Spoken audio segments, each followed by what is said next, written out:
Now at 6, mourning in Cuba.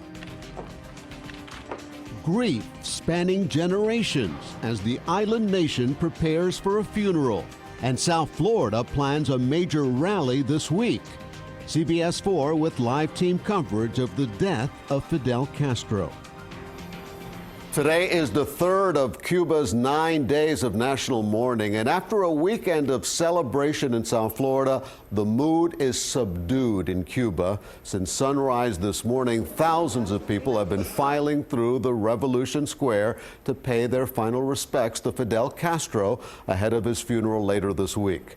CBS 4's Rick Folbaum joins us now with more. Rick? Elliot, the funeral is Sunday, and tonight we learned that neither President Obama nor Vice President Joe Biden will be there. Not clear if the United States is sending anyone to represent the country.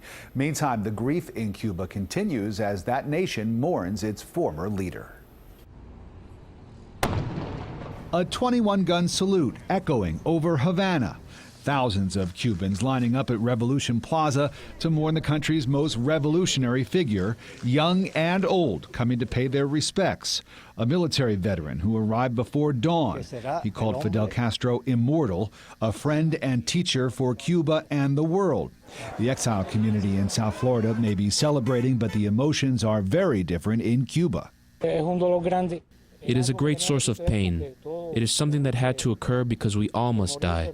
But sometimes it is hard for us to accept that Fidel has died. I have come to say goodbye to the commandant for the last time. It is very painful, but I know he will always be with us. It's so warm, some people fainted while waiting in line to pay their respects.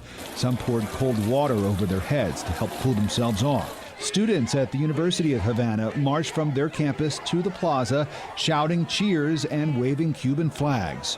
Castro's remains were cremated Saturday. His ashes will stay at the Ministry of Defense building until Wednesday, when they'll be taken east to Santiago de Cuba, where his funeral will take place on Sunday.